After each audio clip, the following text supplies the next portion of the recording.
Olá, meu querido amigo, minha querida amiga, graça e paz. Aqui quem fala é o pastor Ivan Saraiva. É uma alegria poder receber você aqui em mais uma noite para refletirmos na palavra de Deus, sempre uma meditação, algo do céu para a sua vida.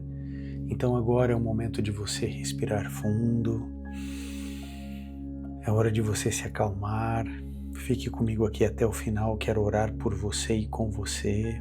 Vamos entregar nossa vida ao Senhor Jesus para que amanhã tenhamos um dia abençoado, um dia feliz, um dia de renovo, onde possamos perceber o cuidado e o amor de Deus. Então se acalme, tenha certeza de que Deus está à frente da sua vida mesmo quando você não consegue perceber. Eu quero te fazer uma pergunta, meu amigo e minha amiga. Você já sentiu medo do futuro? Já se perguntou se Deus realmente está cuidando de você, mesmo quando tudo parece perigoso e incerto? Eu acredito que sim, todos nós passamos por lutas e dificuldades. Hoje, na nossa oração da noite, vamos meditar em uma história de livramento e esperança, o livramento de Moisés quando era apenas um bebê. Então, se você tem um pedido de oração, já pode escrever nos comentários.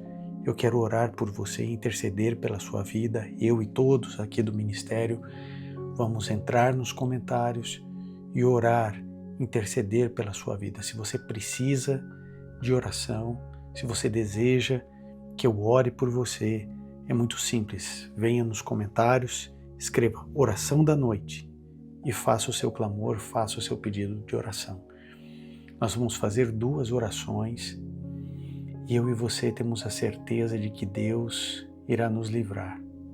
Lembre-se que enquanto a morte rondava a casa de Joquebede, Deus preparava um plano perfeito. Enquanto o perigo aumentava, Deus já havia escrito a salvação. E em nome de Jesus, isso acontecerá também na sua casa, na sua vida e na minha aqui também. Então vamos fechar nossos olhos, curvar nossa fronte e orar antes de meditarmos na palavra de Deus. Vamos orar. Bondoso Pai, Criador dos céus e da terra, queremos agora acalmar a nossa mente e convidar o Senhor para estar presente conosco aqui. Por isso, Senhor, prepara o nosso coração para a reflexão da Tua palavra. Senhor amado, nessa noite nos colocamos debaixo das Tuas asas, confiantes em Teu amor e cuidado. Muitas vezes vemos tempestades ao nosso redor, sentimos um medo nos cercando e acabamos até mesmo nos esquecendo de Ti. Mas obrigado porque hoje o Senhor está nos lembrando de que o Senhor nos guarda, nos protege e nos livra. Assim como o Senhor protegeu Moisés no meio do perigo, proteja agora esse meu irmão e essa minha irmã. Nos ensina, Senhor, a confiar mesmo quando não entendemos Seus planos. Nos dê descanso em Teus braços, sabendo que a Tua vontade é sempre perfeita. E que nessa noite tenhamos um tempo de paz, de renovação, onde possamos sentir Teu abraço de Pai nos envolvendo e nos guardando. Em nome de Jesus. Amém, amém e amém. Querido, veja, nós vamos refletir na história do pequeno Moisés, ainda um bebê. Isso está descrito no livro de Êxodo, toda a história dele no capítulo 2, do verso 1 até o verso 10. Olha só, o Egito, ele era um país para os judeus muito sombrio. O faraó havia decretado a morte de todos os meninos hebreus. E no meio dessa escuridão, Deus estava escrevendo um livramento. Uma mulher de fé segurava seu filho nos braços. Ela sabia que não poderia protegê-lo sozinha. Então ela fez algo impressionante. Colocou sua confiança em Deus e entregou o menino às águas do Nilo.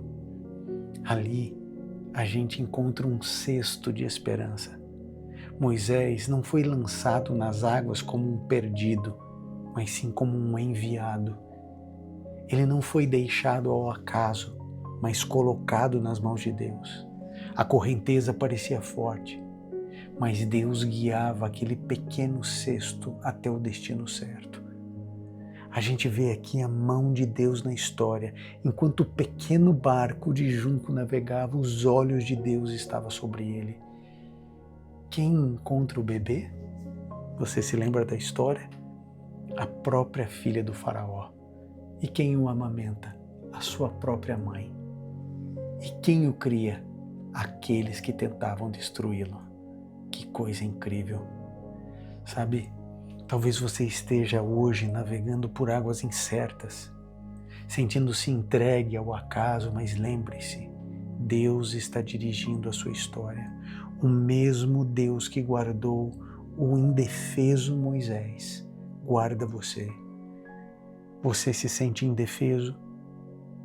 Você percebe que as forças do mal contra você são mais fortes do que a tua capacidade de resistir? Saiba que seu destino não está nas mãos dos homens, mas nas mãos do Pai Celestial. Nenhuma correnteza é forte demais para desviar os planos de Deus. Mesmo quando tudo parece perdido, Ele já preparou a resposta.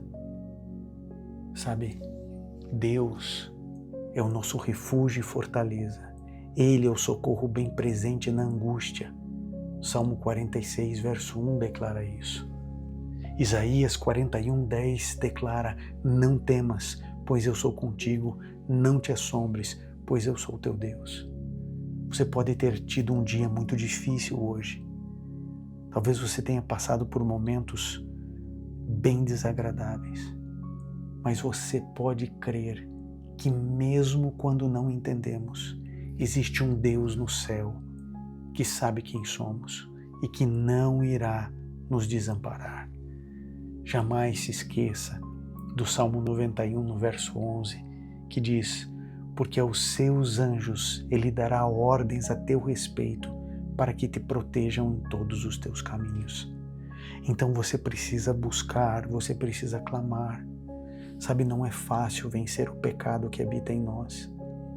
Não é fácil encontrar paz quando estão nos ameaçando, quando nós estamos aprisionados pelas dívidas, pelo egoísmo, pelos nossos problemas emocionais, quando estamos presos no nosso passado.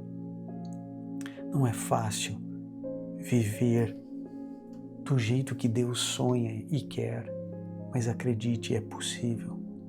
É possível. Então, em nome de Jesus, você vai escrever, além do seu pedido de oração que você está escrevendo, né? Oração da noite, o pedido de oração aqui nos comentários, você vai escrever: oração da noite. Eu vou descansar em Deus. Escreva, declare em nome de Jesus. Escreva nos comentários: oração da noite. Eu vou descansar em Deus. Eu vou descansar em Deus. Sabe, agora que você vai fechar os olhos para dormir, você deve ficar em oração, conversando com Jesus até pegar no sono. Mande as preocupações para longe do teu coração, para longe da tua mente, do lado de fora do teu quarto. Amanhã é um outro dia. Agora você vai confiar em Deus mesmo que você não esteja vendo nenhuma solução. Confie em nome de Jesus. Eu quero agradecer a você que compartilha essa mensagem, a você que leva esperança a tantas pessoas, a você que faz a diferença, sempre mostrando para outras pessoas aqui a nossa oração da noite. Eu quero lembrar a você também que esse ministério, ele é mantido por amigos e colaboradores. Eu não sei se você está ouvindo a oração da noite de madrugada, de dia. Ele está sempre disponível aqui 15 para as 7 da noite. E cada um ouve no momento apropriado. Mas sabe, se Deus tocar o seu coração, mesmo sendo agora à noite, você pode fazer uma oferta, uma doação, se assim desejar. E o jeito mais fácil para você fazer isso aparece agora na sua tela, que é a chave Pix. É ministerioivansaraiva@gmail.com, ministerioivansaraiva@gmail.com. Se você preferir, os dados bancários estão na descrição aqui do vídeo. Lá no finalzinho você vai encontrar. Obrigado a cada doador, a cada ofertante. Que Deus cuide de você, Deus cuide dos teus filhos e que amanhã você tenha um dia muito feliz e abençoado ao lado do Senhor Jesus. Vamos agora juntos orar ao Senhor. Bondoso Pai, nós estamos aqui porque cremos que o Senhor nos dará livramento como deu a Moisés. Nós queremos descansar no Senhor. Por isso, Senhor, onde existe medo, que o Senhor traga paz. Onde existem ameaças, que o Senhor traga o livramento. Onde existem incertezas, que o Senhor traga segurança. Assim como Moisés foi guardado desde o ventre, pedimos que cada um aqui seja protegido de todo o mal. Veja, Senhor, cada pedido de oração escrito aqui nos comentários. Por favor, Senhor, responda-nos. Por favor, Senhor, olha a nossa urgência, olha a nossa necessidade.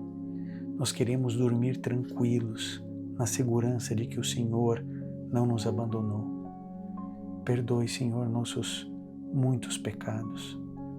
Somos falhos, indignos, mas confiamos em Jesus, porque Ele é o nosso intercessor, Ele é o nosso Senhor. Fica com cada um de nós aqui, ó Pai. É o que pedimos em nome de Jesus. Amém, amém e amém. Essa mensagem que eu vou apresentar para você agora,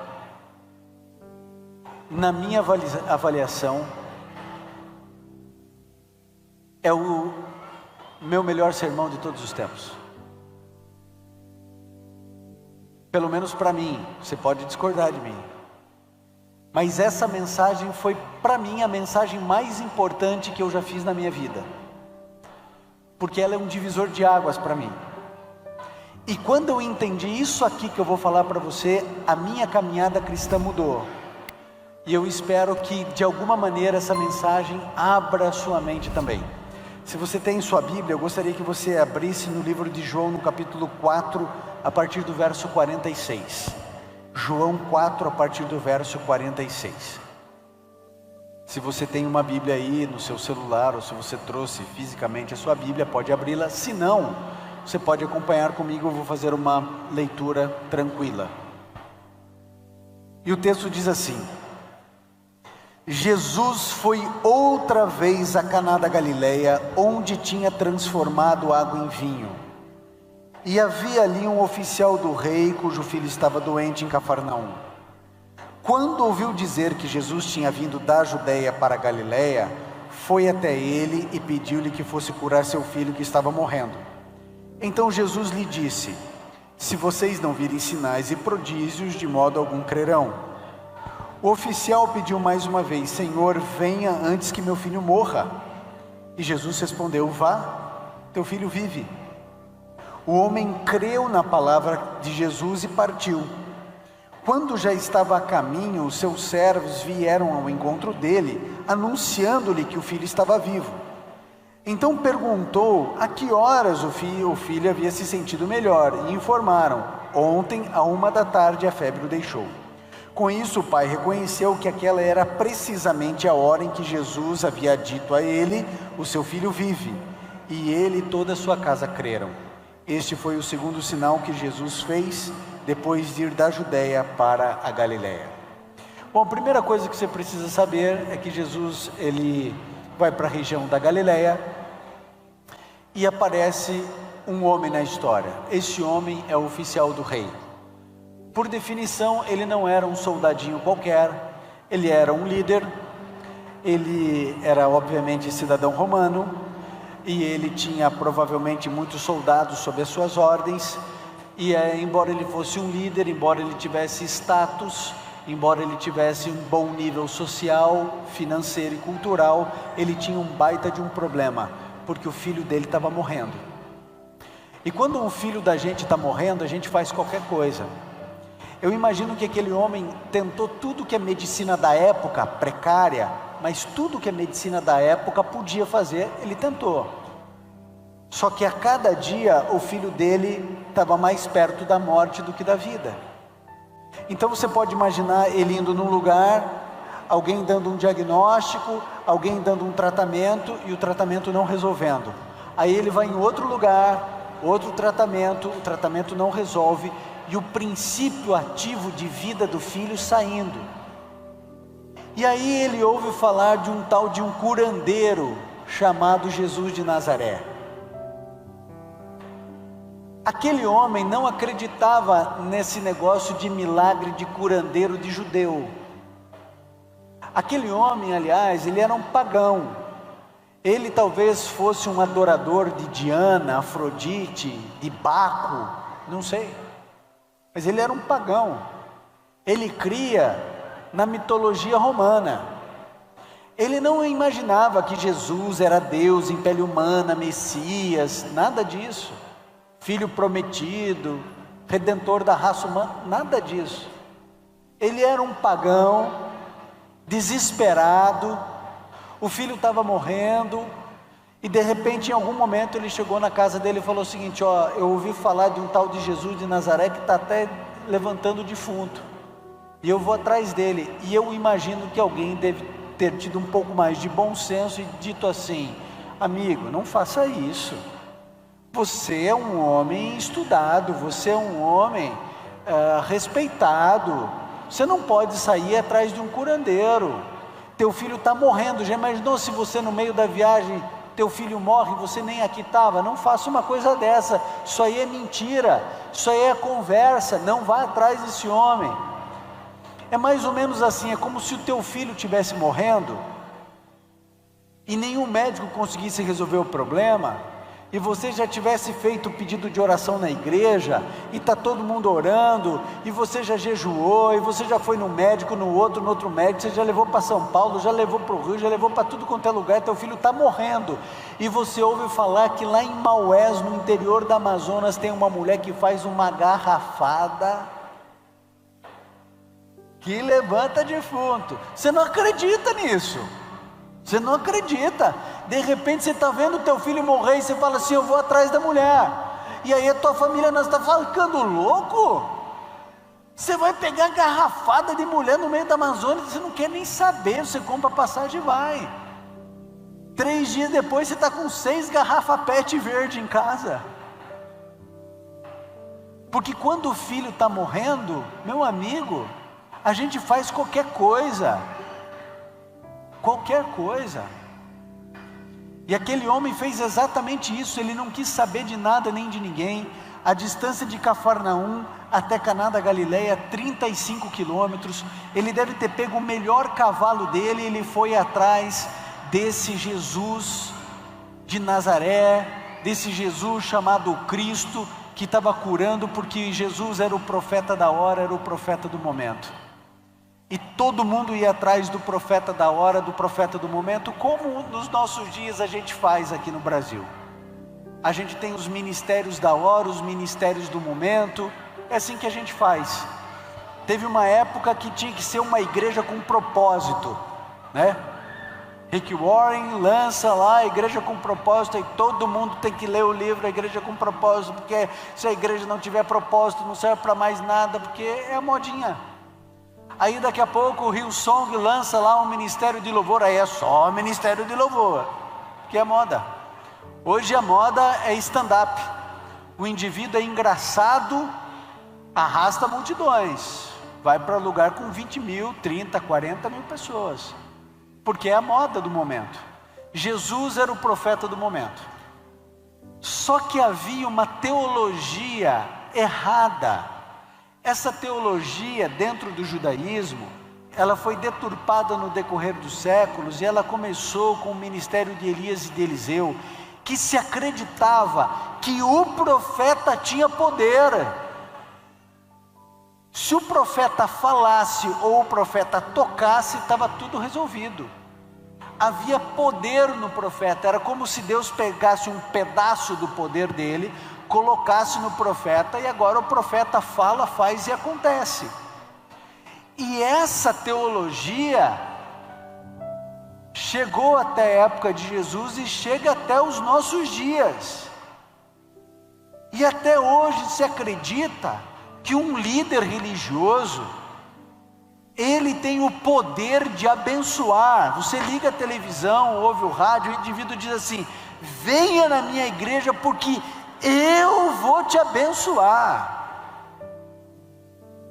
Como se o líder religioso fosse capaz de se tornar um abençoador de alguém. E essa teologia, ela é tão nefasta que se criou um vocabulário ao redor dela.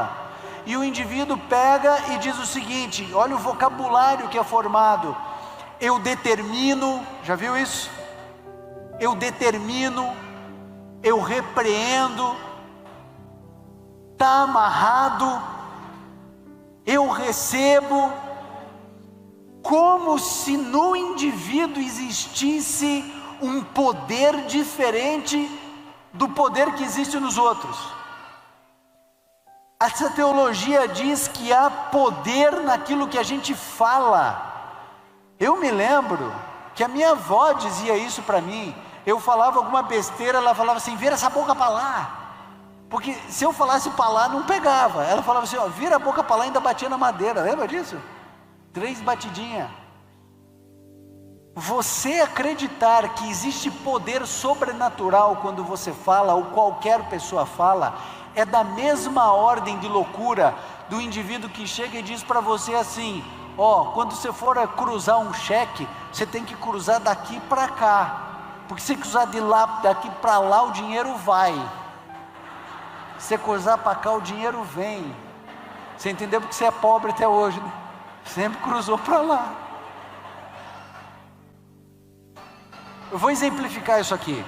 Meu filho Gabriel, se desde pequenininho eu falar assim para ele: Gabriel, você não presta. Gabriel, eu não queria que você tivesse nascido. Gabriel, na verdade, quando você andar por aí, não fala que você é meu filho não, que eu tenho vergonha. Tirou nota vermelha, não podia esperar nada melhor que você, do que isso de você. Se tirou nota azul, com certeza você colou. Ó, vai para lá, desencosta aqui que eu não quero você encostando em mim. É claro que o meu filho vai crescer e se desenvolver com problemas sérios de autoestima. Se eu educar o meu filho de outra maneira, se eu criar o meu filho assim: Gabriel, você é o meu orgulho. Gabriel, eu amo você. Aliás, Gabriel, o maior presente que eu ganhei da minha vida foi Deus ter me dado você. Eu tenho alegria, olha, você não venceu dessa vez, mas você vai vencer na próxima. Se você cair, fica tranquilo que o pai está aqui, os pais sempre vão ajudar. É claro que o meu filho vai crescer com uma autoestima diferente. Agora, isso nada tem de sobrenatural. Nada. Se você não concorda comigo, faz um teste hoje na sua casa.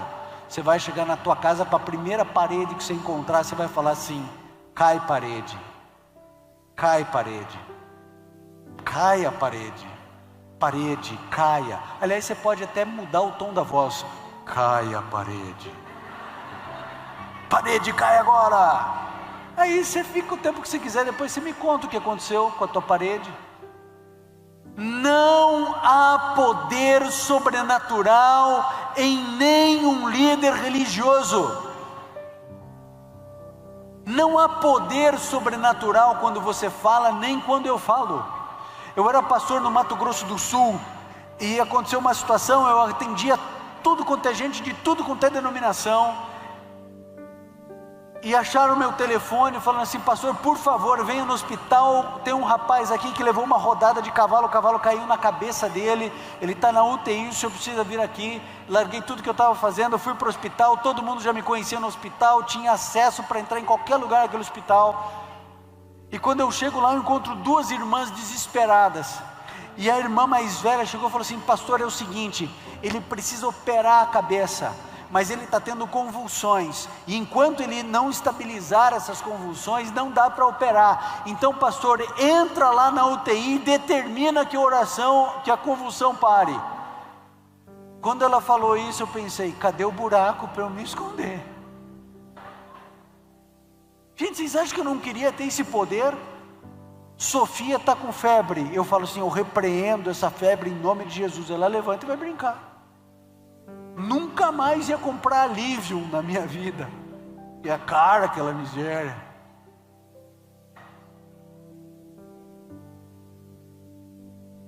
Agora, faz parte dessa teologia de dependência fazer com que você se sinta menor do que o líder religioso, e ele terá o poder em si de abençoar, amaldiçoar, determinar, e tudo vai se resolver. O que a gente não para pensar é por que o indivíduo cura todo mundo, mas quando o joelho dele estoura, ele vai para o Albert Einstein resolver o problema do joelho. Porque se ele faz ali, ele faz aqui, não faz? Por que não faz aqui? Vai para o médico. Aí a gente não entende. Deixa eu explicar uma coisa para você.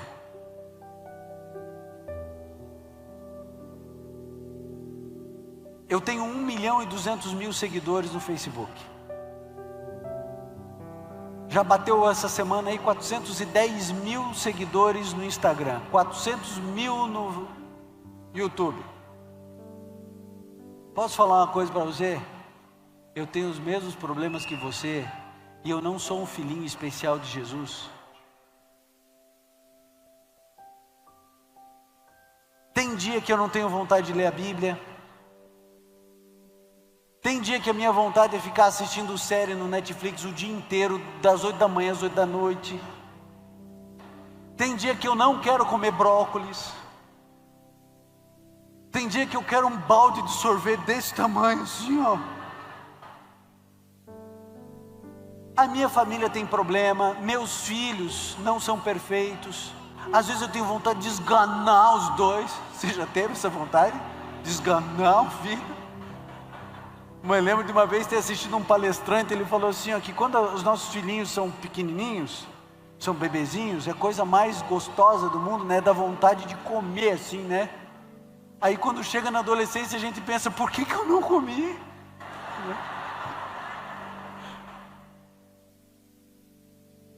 Eu sou exatamente como você, e onde eu vou as pessoas pedem oração para mim, e tem tudo certo, porque a Bíblia diz que a gente deve orar uns pelos outros. O problema é quando a pessoa ora, e ela vem pedir oração, e ela diz assim, pastor, por favor, ora por mim, porque eu tenho certeza que Deus ouve a sua oração.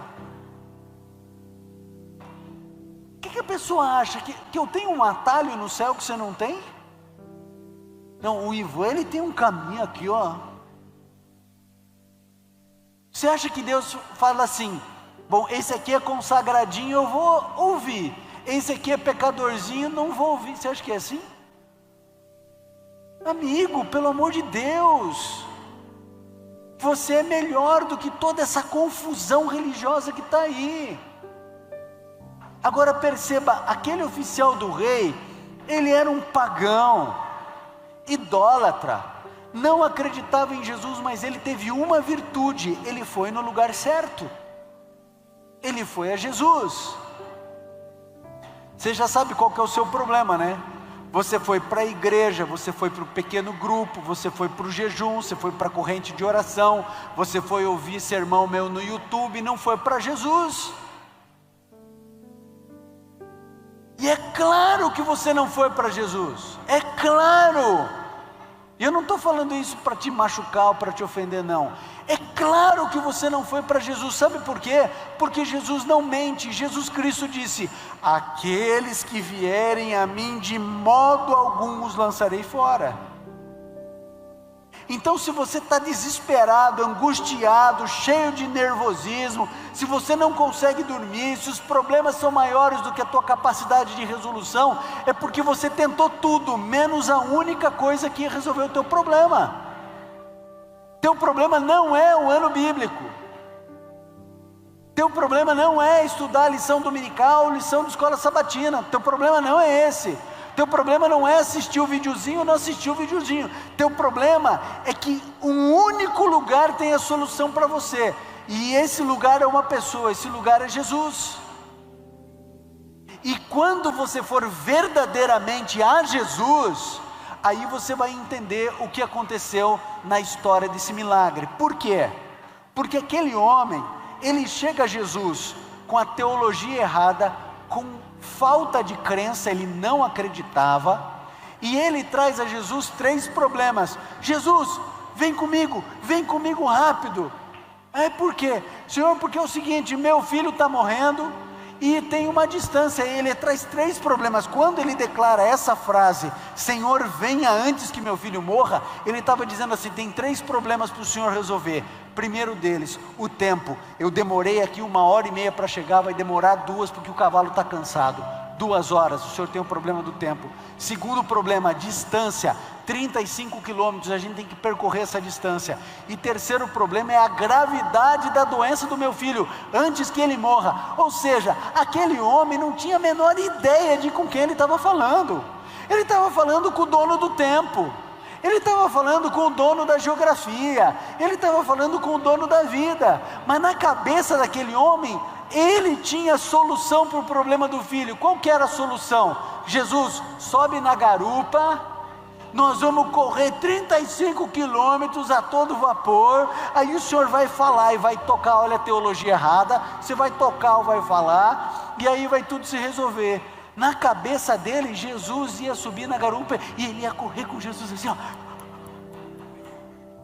Aí Jesus olha e fala assim, eu não vou subir nesse cavalo não, mas fica tranquilo, porque o teu filho vive. Quanto tempo demorou para Jesus resolver o problema daquele homem? Quanto tempo? 1 nanosegundo. Demorou o tempo de Jesus falar, teu filho vive. A febre, o que aconteceu com ela? Desapareceu. Sabe por quê? Porque embora não haja poder na palavra do profeta, há poder na palavra de Cristo. E é só quando ele fala que existe, sai poder. Jesus Cristo disse assim, um dia na eternidade, haja luz, e houve luz. Um dia Jesus Cristo disse assim, o mar, te acalma, e o mar acalmou. Um dia ele pegou e falou assim, ô vento, para um pouco, e o vento parou. Um dia Jesus pegou e falou assim, menina, levanta, e a menina levantou. Porque quando Jesus Cristo fala, há poder, porque Ele é o autor de tudo que existe. Quando você fala, ou quando eu falo, não acontece nada. Quando Cristo fala, tudo acontece.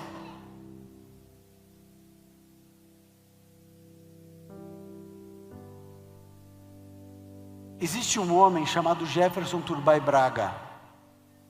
Esse homem foi meu professor de língua portuguesa. O pouco que eu sei do nosso idioma, eu devo a esse homem, Jefferson Turbay Braga.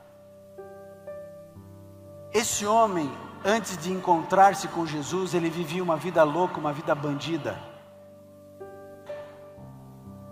Ele recebeu o convite para ir numa festa em uma outra cidade, onde não podia bebida, não podia cigarro, não podia comida. Era só droga. Só variedade de drogas. E ele ficou alucinado com a possibilidade de ir, entregou um caminhão de dinheiro e conseguiu o convite para a festa.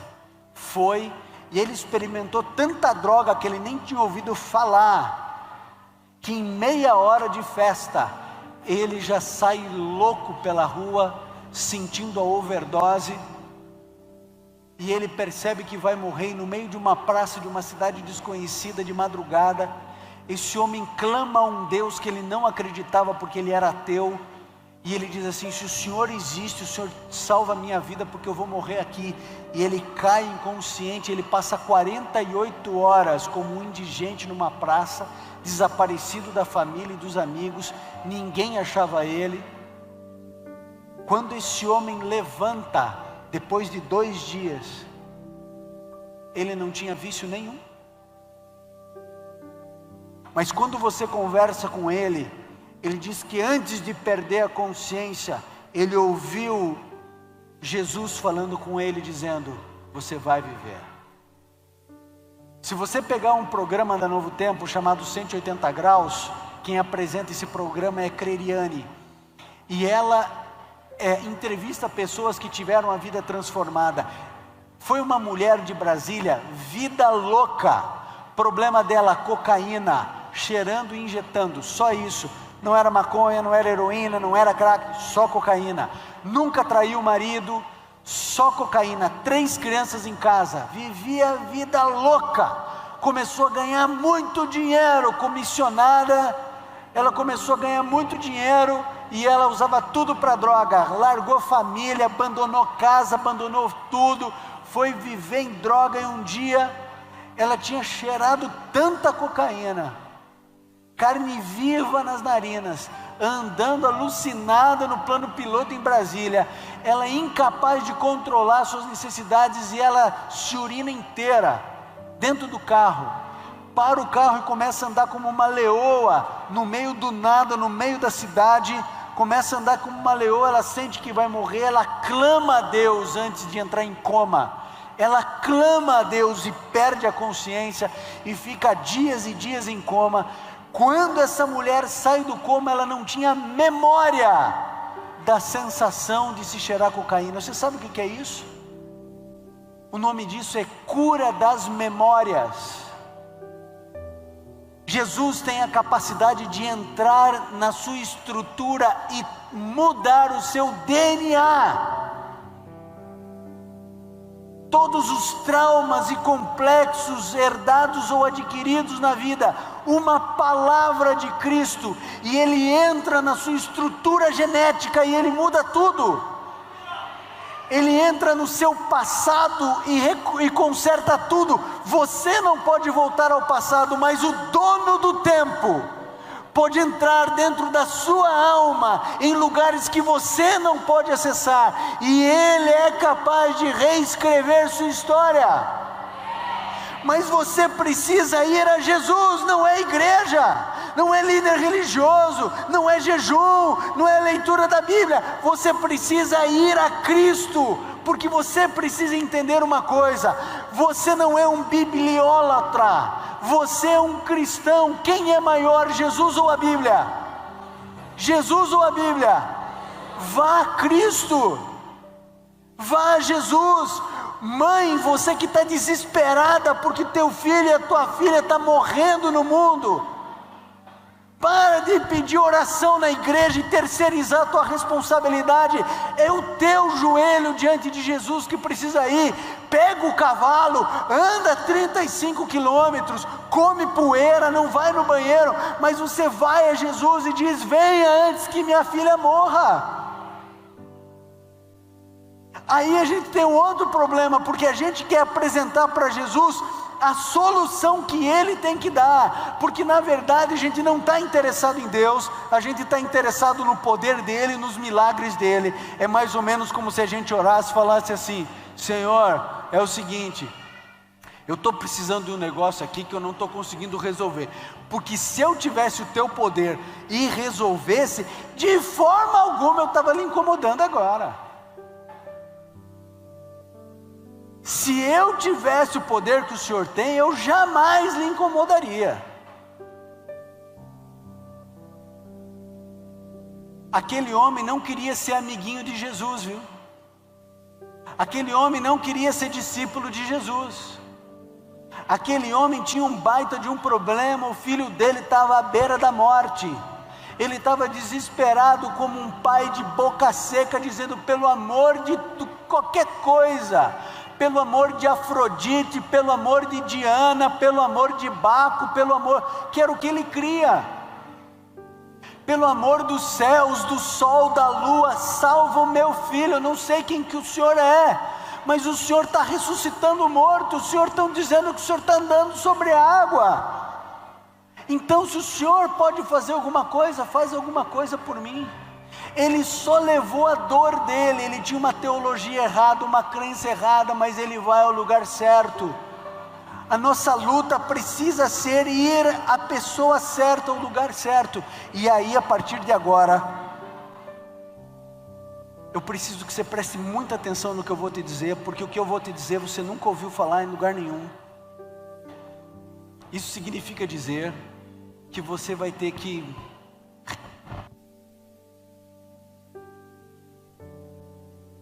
Isso significa dizer que você precisa repensar e reestruturar algumas coisas.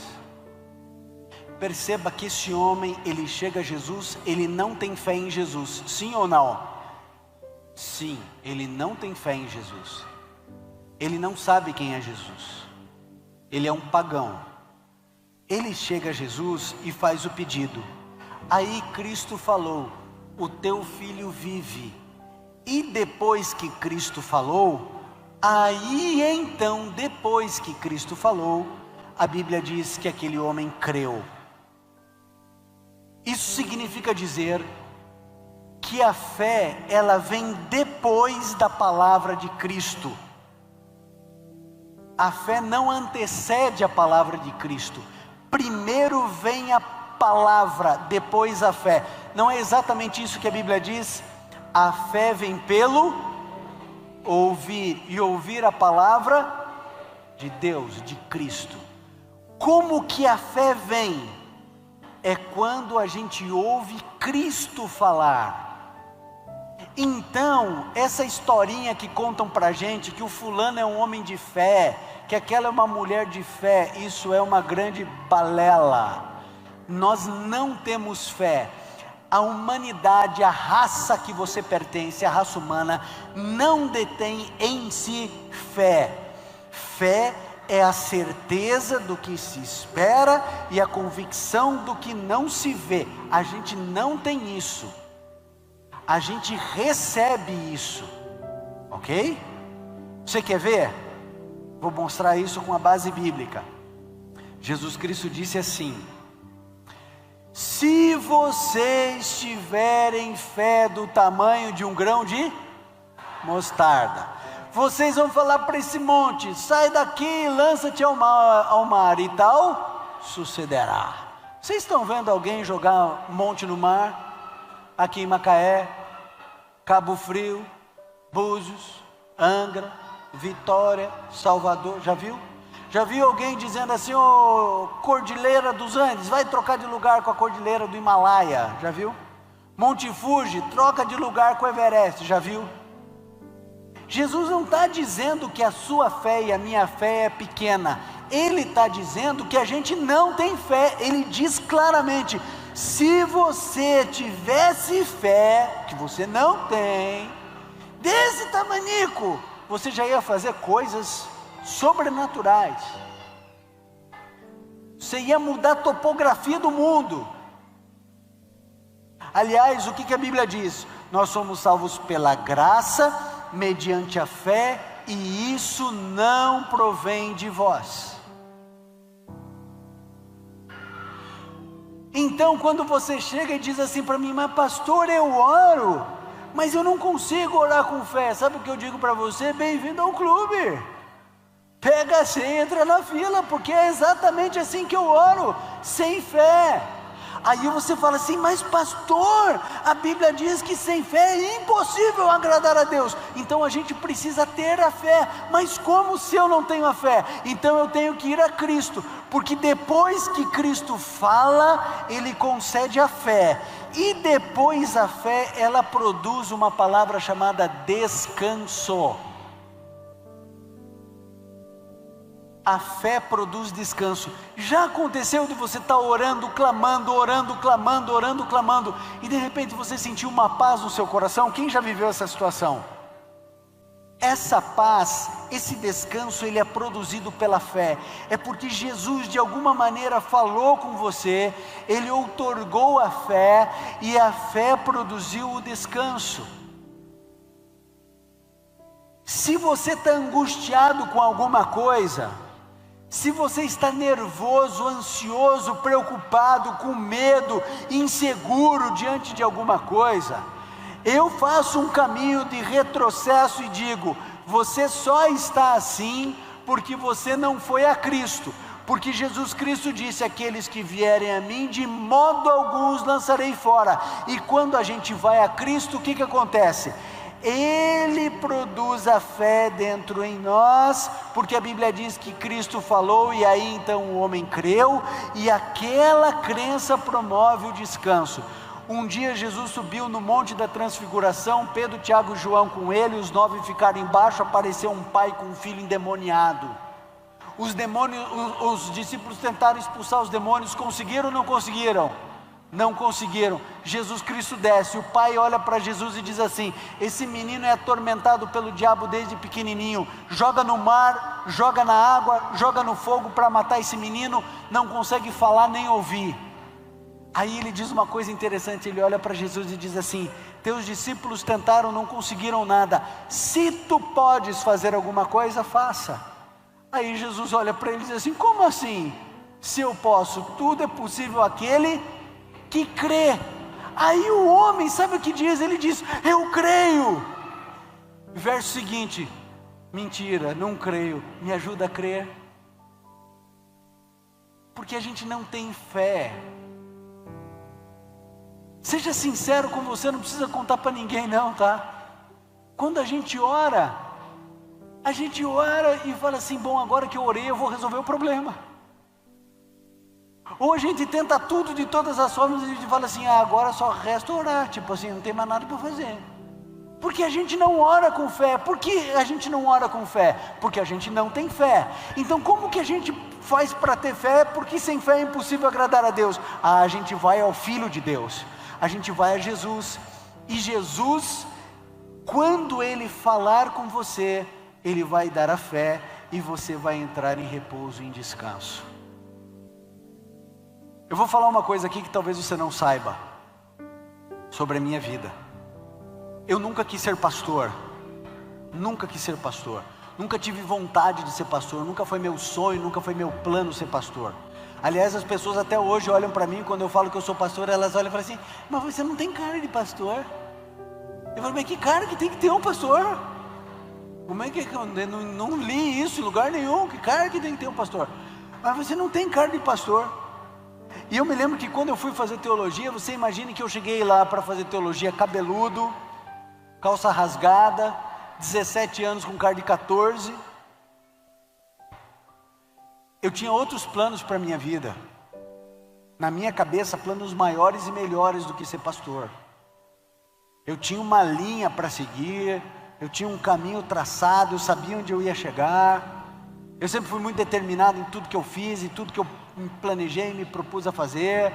E eu já sabia onde que eu ia fazer, o que eu ia fazer, como que eu ia fazer, depois o que eu ia fazer. Eu já tinha tudo traçado. E aí Deus me cerca de todos os lados e diz assim: ó, joga tudo fora, porque eu tenho outros planos para você. E quando eu fui fazer o vestibular, eu estava numa época de cursinho, aquele negócio alucinado de estudar 12 horas por dia. Quando eu chego para fazer o vestibular, naquela época era um vestibular fácil, não tinha concorrência, eu ia olhando a prova, eu ia resolvendo a prova, eu ia fazendo e chorando, porque eu sabia que eu ia passar. Quando chegou na hora da redação, que era onde eu era mais bem preparado, eu olhei para aquela folha em branco e eu fiquei chorando meia hora. E o pastor que estava coordenando todas as coisas ali, ele passava todo mundo escrevendo desesperado e eu chorando. Ele olhava para mim e falava: tudo bem, pastor Edilson Valiante, tudo bem? Tudo bem. E eu não escrevi, não tinha coragem, porque eu sabia que se eu escrevesse eu estava dentro da faculdade. E vocês podem imaginar o que eu fiz. Eu preenchi. Quando eu fui fazer uma entrevista, porque depois do vestibular tem uma entrevista, o pastor Wilson Paroschi, que foi fazer a minha entrevista, olhou para a minha cara. Ele falou assim: o que você está fazendo aqui? Eu falei assim: ó, Deus me mandou para cá.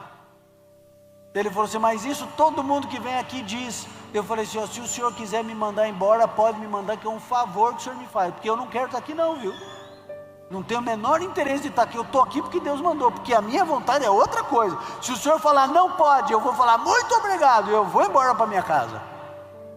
E ele, depois de toda a entrevista, olhou para mim e falou assim: Ivan, eu tinha todas as razões para te mandar embora, todas, mas alguma coisa dentro de mim está dizendo que é para você ficar, então fica, Ivan. Sabe o que aconteceu? Eu não entendia nada desse livro aqui. Quando um professor falou para abrir no livro de Abacuque, eu achei que era pegadinha. Eu falei, não é possível que tenha esse livro na Bíblia. Deve estar brincando com a gente. Mas tinha, está aqui inclusive. Alguns foram pegos de surpresa hoje. Mas tem esse livro aqui na Bíblia. E eu olhava para os meus colegas, e tinha um indivíduo que tocava piano, e eu falava assim, nossa, o cara, além de tudo, toca piano, eu não toco nem campainha direito. O outro já pregava para multidões, e não sei o que lá, eu ficava olhando o cara, assim. O outro só tinha notão, o indivíduo só tirava A puro. E eu olhava para o meu C. Os meus amigos, eles estudavam 6 horas para uma prova, eles estavam preparados para ir bem para a prova. Eu estudava 13 horas e eu tirava metade da nota deles. Um tocava, outro cantava, outro tirava nota, outro pregava, outro isso. Chegou uma hora que eu falei assim, meu Deus, o que eu estou fazendo aqui? Eu não sei ser pastor. Quando me contaram a história de Gideão, eu fiquei maravilhado. 300 homens matando todo mundo. Não conhecia. Eu estava estudando para ser pastor. Sabia nada. E eu olhava para mim com muita vontade de ir embora. E um dia eu fiz uma coisa. Eu peguei uma cadeira de plástico alaranjada, peguei uma Bíblia, e o colégio interno é dentro de uma fazenda. Eu fui para o lugar mais longe que existia daquela fazenda, lá no meio do manguezal, das mangueiras. E eu precisava ir muito longe, porque eu ia chorar e eu ia gritar, e eu já era estranho naquele lugar. Se eles me vissem gritando, acho que eles iam me internar.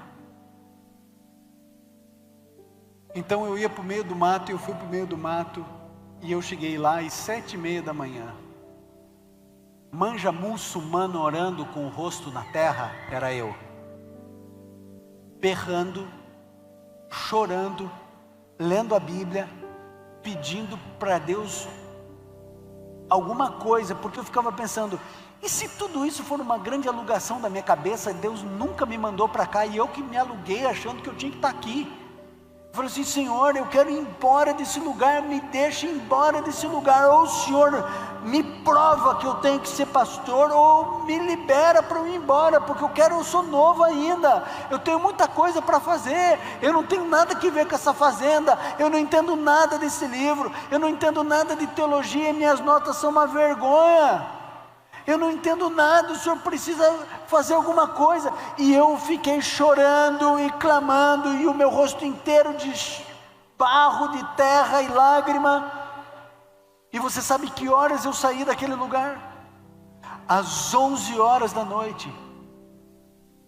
E você sabe por que eu não saí às 10? E sabe por que eu não saí à meia-noite? Porque foi às 11 horas da noite que Jesus falou comigo. E quando Ele falou comigo, Ele me deu a fé, e a fé gerou descanso. Sabe como é que eu voltei no meio do mato, aquela noite? Eu voltei assim, ó, feliz, leve, porque eu sabia que eu ia ser um pastorzaço. Porque Jesus falou assim, é você mesmo, não está enganado não, menino, é você. Você não tem nada, mas é você que eu escolhi para mim, e é você.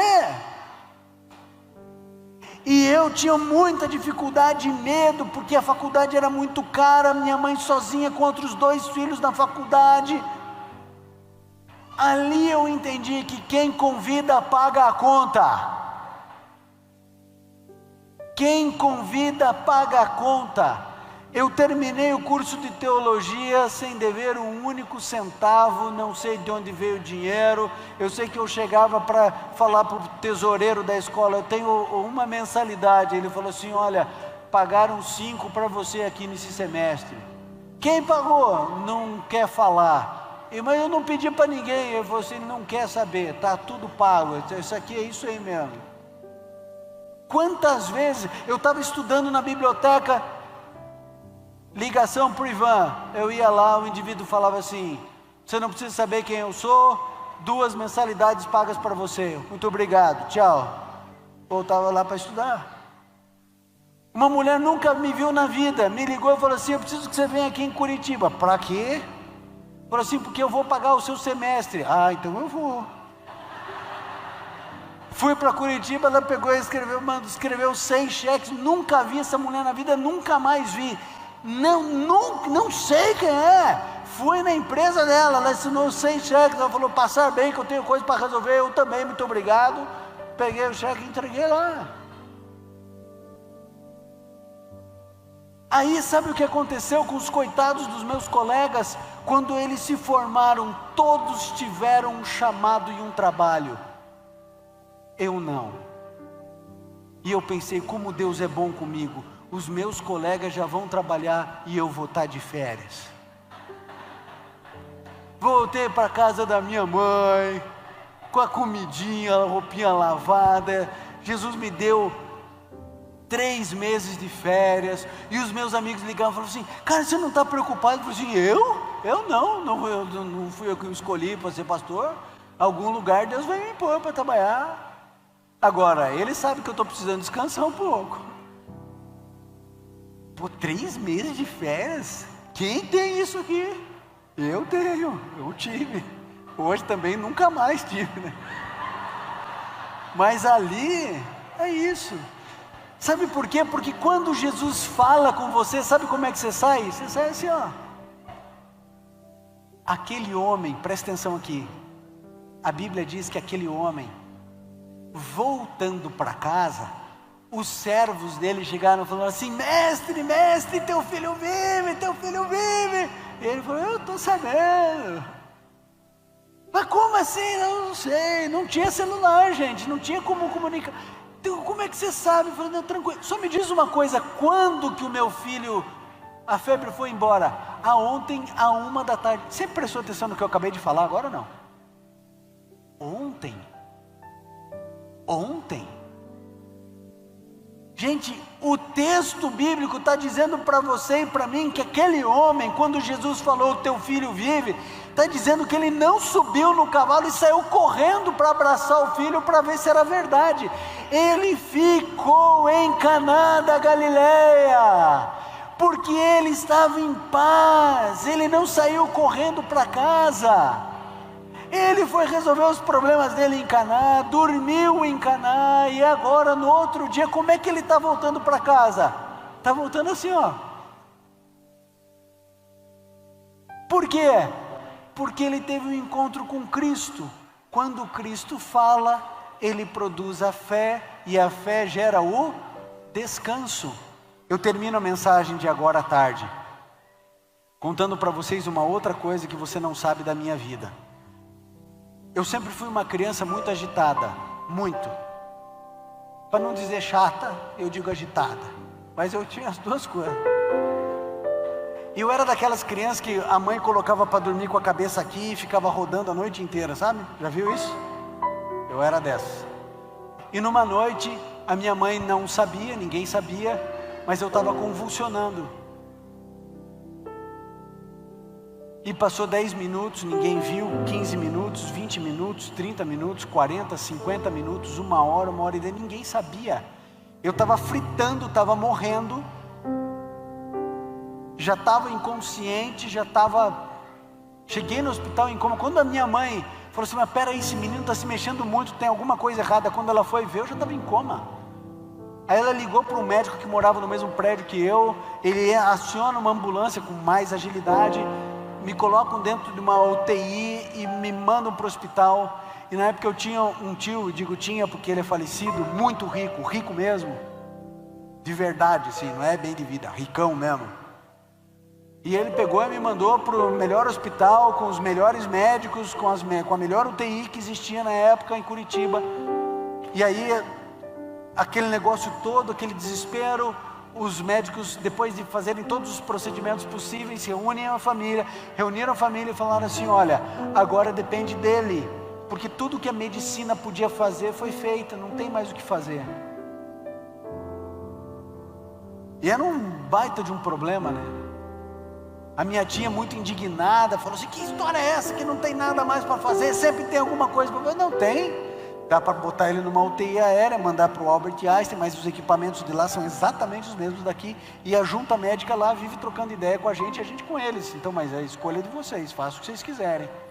E aí, obviamente, me deixaram em Curitiba, e a família toda em desespero, porque você pode imaginar, eu com 10 anos era a coisa mais fofa do mundo.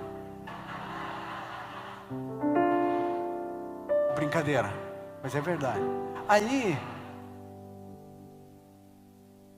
chegou uma hora que estava todo mundo assim, com aquela cara de... E a minha mãe falou assim: por favor, todo mundo para fora do quarto. E mandou todo mundo embora, tio, tia, irmão, papagaio, vai todo mundo, médico, enfermeira. Ela fecha a porta do quarto, e a minha mãe se ajoelhou do lado da cama. Nós não tínhamos igreja nenhuma, não frequentávamos igreja nenhuma. A minha mãe se ajoelha do lado da minha cama, e ela começa a conversar com Jesus. Sabe em que horas a minha mãe se levantou do lado daquela cama? Quando Cristo falou com ela. Cristo colocou a fé dentro dela, a fé gerou o descanso. Toda a família desesperada, entrava dia, saía dia, entrava dia, saía dia, e eu em coma, e cada dia a orientação médica era que eu poderia acordar em 5 minutos ou em 50 anos, que cada dia que demorasse a complexidade ia aumentando,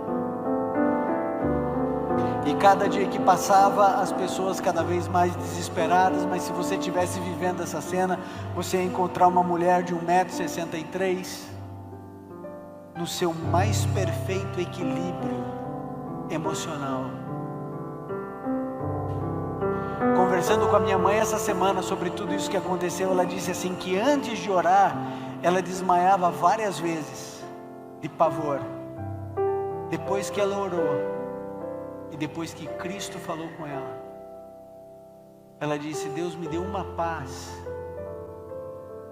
Todos desesperados, ela em paz.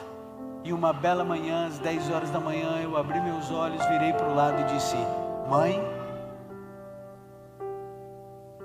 eu não conheço a tua vida, amigo. Eu não sei qual é a luta que você tem enfrentado, as batalhas que você tem vivido, se é por um filho, por uma filha, por causa de um casamento, se é um problema interno seu não resolvido. Mas pelo amor de Deus, vá a Cristo. Vá a Cristo. E você faz como Jacó, e você diz: eu não te deixo ir enquanto o Senhor não abençoar. E você vai para o meio do mato e põe a tua cara na terra, e você clama ao Senhor, e você permanece o tempo que for. Jacó, quem era Jacó? Bandido, manipulou com a mãe, aplicou no pai, o irmão queria matar, enganador, falsário, impostor. Mas não adianta, esse indivíduo agarra em Deus e diz assim: eu sou um lixo, mas eu não posso deixar o Senhor ir. E aí Deus olha para ele e diz assim: você lutou com Deus ou com os homens e prevaleceu. A partir de agora o teu nome não é mais Jacó, é Israel, e o teu nome será o nome do meu povo. Porque quando Cristo fala, tudo acontece. Quando você fala, quando o teu líder religioso fala, nada acontece. Não acredite no que está convencionado. Não há poder em líder religioso, existe poder em Cristo. Por isso você vai a Jesus. e você clama a Jesus, e você chora diante de Jesus, e você grita diante de Jesus, e você não sai dali até que Ele dê a fé, e a fé gere o descanso.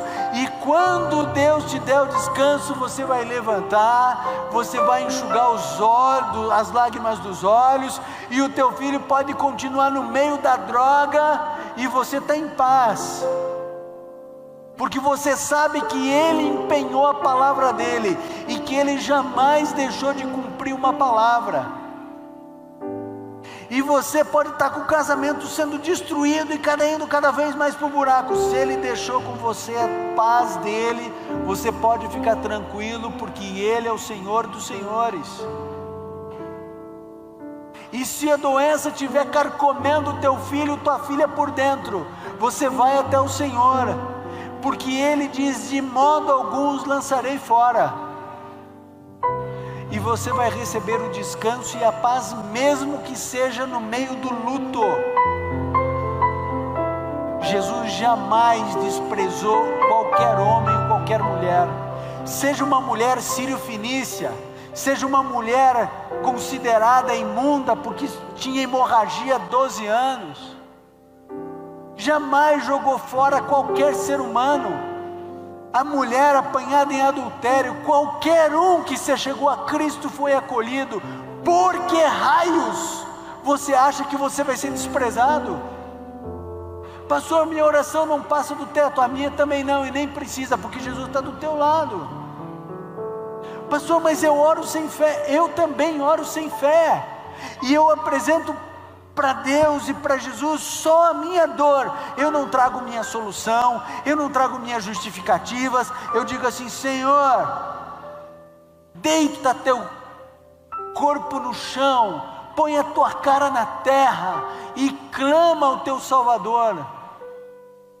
Ele jamais vai desprezar um coração aflito, jamais vai largar você sozinho, jamais vai abandonar você. Em hipótese alguma, pode destruir o mundo, Ele vai permanecer com você.